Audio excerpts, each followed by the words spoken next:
Qué bueno que andes por acá. Este es el podcast de Política Internacional de Natalia Pettinari. Una mirada desde el sur a lo que pasa en el mundo. Hola, ¿cómo estás? Hace más de una semana, el 7 de agosto, se produjo un giro inesperado en la guerra entre Rusia y Ucrania, guerra que ya lleva 2 años y medio. Esta vez Ucrania invadió territorio ruso y sus tropas ya controlan unos 1.000 kilómetros cuadrados de terreno, que es un área equivalente a 5 veces la ciudad de Buenos Aires, en las regiones de Belgorod y Kursk, justo al límite con Ucrania. Rusia reconoció que el ejército enemigo tomó ya 28 localidades de la provincia de Kursk. El gobernador de Kursk señaló en una reunión que tuvo con Putin que las fuerzas ucranianas lograron profundizar la operación y que lograron ya 12 kilómetros de frontera, mientras que el frente de combate se extiende a lo largo de 40 kilómetros de ancho. El gobernador ha tildado la situación militar como difícil, ha declarado que los ataques han dejado a su vez 121 heridos, mientras que sitúa la cifra de evacuados a causa de los combates en unos 130.000 y que además se desconoce la suerte de 2.000 habitantes que viven en tierras que hoy están en manos de las fuerzas ucranianas. Lo cierto es que la ofensiva, planeada por Zelensky, fue completamente inesperada para Rusia y supone un bochorno para el presidente Vladimir Putin, que se jactaba de ejercer un control total de las fronteras. Lo cierto es que la ofensiva, planeada por Zelensky, fue completamente inesperada para Rusia y supone un bochorno para Vladimir Putin, que se jactaba de ejercer un control total de sus fronteras. Bueno, no, esto ahora no está ocurriendo. La realidad es que surgen ahora muchas preguntas sobre el objetivo final de esta operación ucraniana, porque no está claro. ¿Qué pretende Zelensky con la incursión? ¿Planea seguir avanzando más allá de la ciudad de Kursk? ¿Pretende ocupar el territorio de manera permanente? ¿O querrá utilizar estas tierras como moneda de cambio para las negociaciones futuras? Porque es muy difícil pensar que la intención de Zelensky sea retirarse después de dejar expuesto a Vladimir Putin y haber logrado estas conquistas. Esto vamos a tratar de desentrañar en el podcast de hoy. Son muchas cosas. Comenzamos. La incursión en la región transfronteriza de Kursk es el ataque más significativo de Ucrania contra Rusia desde que Moscú lanzó su invasión contra su vecino en febrero del 2022. Según el ejército ruso, unos 1.000 soldados y más de 2 decenas de blindados y tanques participan de ella, aunque según algunos expertos castrenses dicen que estarían involucrados entre 6.000 y 10.000 soldados ucranianos y decenas de vehículos blindados, lo cual, si es correcto, sitúa a Ucrania en otra posición. Lo cierto es que no es una pequeña incursión guerrillera de valor más simbólico que militar, como ha ocurrido en otras ocasiones. No. En este caso tiene todo el aspecto de ser una auténtica ofensiva, aún de tamaño indeterminado. Y tras lanzar el ataque, las fuerzas ucranianas entraron rápidamente en la ciudad de Sutka, a unos 10 kilómetros de la frontera, y al parecer siguen controlando la parte occidental de la ciudad, donde se encuentra una importante estación de tránsito de gas natural. El ejército ruso envió tropas de reserva, tanques, aviación, artillería y aviones no tripulados en un intento de sofocarlo, pero no tuvo éxito. Y en las redes sociales comenzaron a aparecer videos que muestran a soldados ucranianos tomando prisioneros rusos y plantando banderas ucranianas en varias localidades, incluida también una oficina, la del gigante ruso de Gazprom, y la aldea de Huevo, en la región rusa de Kursk. Por su parte, los residentes de Kursk grabaron videos lamentando haber tenido que huir de la zona fronteriza, dejando atrás sus pertenencias y suplicando ayuda a Putin. Pero ¿qué pasa? Los medios de comunicación rusos, controlados por el Estado, silenciaron cualquier expresión de descontento. Hubo también videos que mostraron la impactante cantidad de bajas rusas por la incursión ucraniana y ahí aparecen las vidas personales, ¿no? Historias que humanizan la guerra, de las que vamos a hablar más adelante. Pero volvamos a lo táctico militar. Desde el inicio de la guerra, en febrero del 2022, ya hubo otras momentáneas incursiones de Kiev.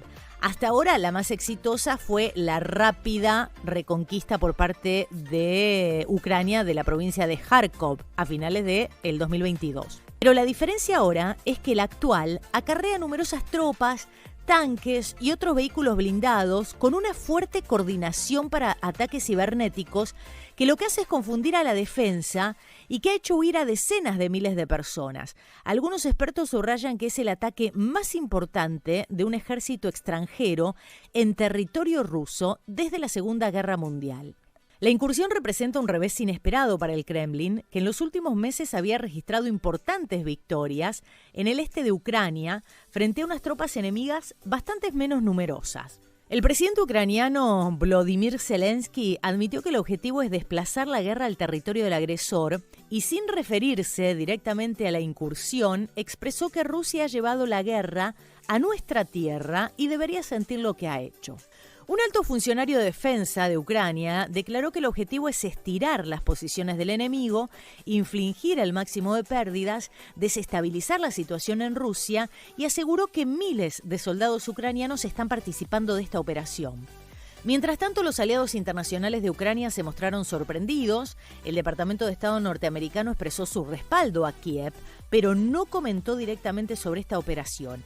Y un dato para tener en cuenta es que los aliados de Ucrania no interpretaron en ningún caso este hecho como una contribución hacia una escalada en el conflicto regional. Algo que cuando empezó la guerra se temía mucho, ¿no? Que el conflicto se salga de las fronteras. Bueno, para tener en cuenta ahora es que los aliados no interpretaron esto como una contribución a una escalada regional. Por su parte, el presidente Putin denunció el hecho como una provocación a gran escala y el general de mayor rango de Rusia prometió aplastar la incursión y además impuso el estado de emergencia en la zona de Kursk y anunció el inicio de una operación antiterrorista allí y en otras 2 regiones fronterizas. A ver, surge la pregunta de ¿cuál es la situación de Ucrania en el campo de batalla hoy, a mediados de agosto de 2024? Bueno, desde febrero de 2022 que Rusia invade Ucrania o lleva a cabo lo que Rusia llama la Operación Militar Especial, esta mantiene una ofensiva implacable, ocupando franjas del este y del sur de Ucrania, sometiendo a las ciudades ucranianas a ataques diarios de artillería, misiles y drones, y es la zona del Donbass, en el este de Ucrania, compuesta por las regiones de Lugansk y Donetsk. En este último, en Donetsk, es donde se están produciendo los combates más duros desde que comenzó la invasión, a lo cual se le suma Kharkov, es decir, Kharkov y Donbass, 2 principales focos de la guerra hoy. Y acá hay un tema, porque desde diciembre las fuerzas rusas han aprovechado, llamémoslo, la sequía de artillería que obstaculiza las defensas de Ucrania para avanzar en el frente oriental. Porque que Ucrania haya tenido que esperar por más de 5 meses hasta que el Congreso norteamericano apruebe la ayuda militar de $61.000 millones fue algo que sin dudas favoreció al Kremlin. Ahora, la pregunta es ¿por qué? ¿Con qué fin Ucrania lanzó esta ofensiva? Hay posiciones divididas sobre cuáles podrían ser las motivaciones para este ataque. El silencio del gobierno de Zelensky, que apenas si habló para admitir el ataque, puede leerse como una manera de evitar reclamos o triunfalismo mientras la operación está en marcha. Pero también podría ser para no dar legitimidad a lo que denuncian las autoridades rusas. Veamos algunos puntos. Primero, esta incursión va a llevar a Rusia a una posible redistribución de sus soldados, porque el Kremlin va a tener que sacar a parte de las tropas que hoy tienen los territorios que ocupa en Ucrania, y esto le va a permitir al ejército de Zelensky recuperar parte de las zonas invadidas o al menos no perder más. Sin embargo, este podría ser un escenario porque hasta ahora no hay indicios de que Moscú haya movilizado alguna de las unidades que tiene en el Donbass, ni que la incursión haya debilitado a la ofensiva rusa también en el este de Ucrania. Si esto se llega a dar, aliviaría la presión sobre las tropas ucranianas en otras partes del frente, superadas, como dijimos, en número y en falta de armas. Segundo punto, aparece una nueva perspectiva para Ucrania, un reescribir la historia, ¿no? Mostrando la fortaleza de los más débiles. Hay una realidad que es que el ataque sorpresa levantó la moral de las fuerzas ucranianas. Un objetivo para nada despreciable en este contexto de debilidad prolongada, donde si bien Occidente le está empezando a entregar los F-16 prometidos y el armamento, y se aprobó el presupuesto en el Congreso norteamericano, aparecen otras debilidades, como por ejemplo que Ucrania hace ya un tiempo está empezando a sentir la falta de soldados para llevar adelante esta guerra. El internacionalista y politólogo estadounidense John Hardy escribió que Kiev probablemente busca revitalizar la moral interna y la confianza occidental, revirtiendo la narrativa pesimista de los últimos 10 meses. Y en este sentido ya ha logrado cierto éxito. Además, las matemáticas de la guerra nunca favorecieron a Ucrania, que tiene que administrar sus limitados recursos. Pero la operación ya ha mejorado un intangible crucial, que es la moral, que ha permitido a Ucrania burlar las probabilidades durante casi 3 años. La nación cree haber descubierto una vulnerabilidad en el blindaje de Vladimir Putin. Como tercer punto aparece un nuevo desafío para Putin, del cual ahora se espera una respuesta. Expertos consideran que ahora se espera una importante represalia rusa. Se cree que Putin prepara un ataque de misiles masivo contra los centros de mando en Ucrania. El asesor presidencial ucraniano Podolyak subrayó ataques en la frontera rusa y habló de la necesidad de una presión militar que incluye ataques a gran escala contra la infraestructura militar ubicada en las regiones fronterizas. Veremos qué pasa en este aspecto.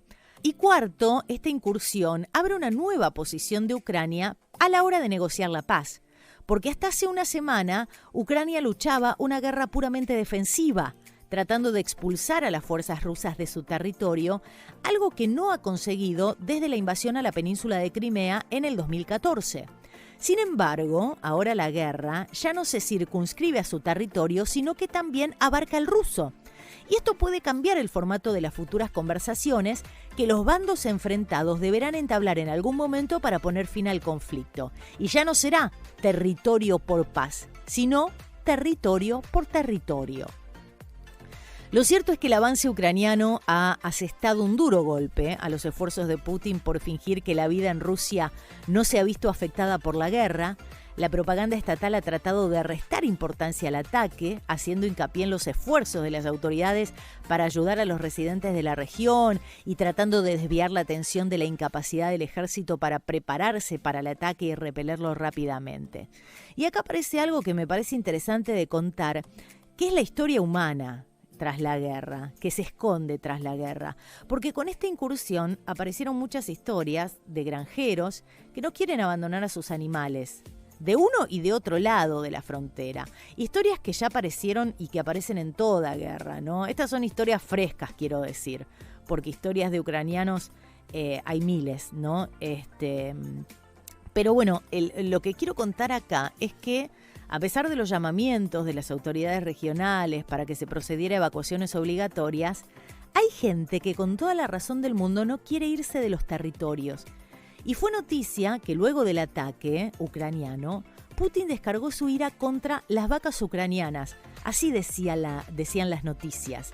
Putin descargó su ira contra las vacas ucranianas y atacó una granja con bombas racimo en el pueblo de Basivka, situado a solo 2 kilómetros de la región de Kursk, región rusa, ¿no? Y este es el relato de un campesino de Basivka, esta ciudad rural ucraniana, un hombre que no quiere dejar a sus 40 vacas. Dice, no puedo dejarlas atrás, evacuamos a los gatos, pero es imposible dejar atrás a las vacas. Un gato o un perro pueden encontrar comida en alguna parte, pero a las vacas hay que alimentarlas y ordeñarlas. Crecí aquí, nací aquí, es mi tierra, mis raíces, y no quiero ver ni un solo katsap. Katsap es el despectivo para describir a los rusos. No quiero ver un solo katsap aquí. Soy legislador local y acordamos que yo sería el último en irme. Aún no soy el último que se queda aquí. Y también dice, hasta que no haya una zona de seguridad al otro lado de la frontera, nuestro territorio no será seguro. Nos pidieron que nos alejáramos 2, 5, 10 kilómetros de la frontera. Imagínense la calidad del suelo aquí y cuántas hectáreas de tierra fértil se desperdiciaron. ¿Cómo voy a dejársela a esos coyotes? ¿Para qué? Cuando uno deja de hablar de las tácticas de guerra y se centra en las historias personales, la situación es mucho más compleja, ¿no? Porque se hace carne, ¿no? La guerra se hace carne. Según afirma el Alto Comisionado de Naciones Unidas para los Refugiados, esto es la ACNUR, actualmente hay alrededor de 6,5 millones de refugiados de Ucrania que han buscado protección en todo el mundo. 6,5 millones en todo el mundo y 3,700,000 ucranianos que siguen desplazadas forzosamente dentro del país, dentro de Ucrania. Y según datos actualizados de ACNUR, hoy hay clínicas móviles en 100 ciudades y pueblos cercanos a la línea del frente, en las regiones de Donetsk, Kharkov y Jersón. Y una de las cosas que les preocupa es la salud mental de la población ucraniana, que dice ACNUR es una prioridad para nosotros. Muchas personas viven en casas dañadas, a menudo en condiciones calamitosas, sin electricidad, calefacción, agua ni medicamentos adecuados y en muchas zonas sembradas de minas terrestres y bajo la amenaza constante de la violencia. De acuerdo con el informe anual de tendencias globales, la invasión ordenada por Putin ha provocado la crisis de desplazamiento más rápida y una de las mayores desde la Segunda Guerra Mundial. Para finalizar, Volodymyr Zelensky ha conseguido romper el tabú y sobre todo usar las armas suministradas por los aliados para una tarea bélica probablemente imprescindible para evitar la derrota. Ucrania, desde el principio, estuvo en desventaja frente a un enemigo superior en tamaño, armamento, demografía y economía, al que además hay que sumarle que tiene capacidad disuasiva y la tan amenazadora arma nuclear. Este ataque puede haber sido un simple movimiento de distracción en territorio enemigo, una operación táctica menor, lo sabremos con el tiempo. Pero si le sale bien a Zelensky, contiene una interesante profundidad estratégica que al momento de negociar la paz le será crucial. Hasta acá llegamos hoy. Seguime en redes sociales, Instagram, Facebook, TikTok, YouTube y X. En todos estoy como Natalia o Nati Petinari. Nati con I latina y Petinari con doble T. Hasta la próxima. Tratamos de aportar ideas para la salvación de este planeta.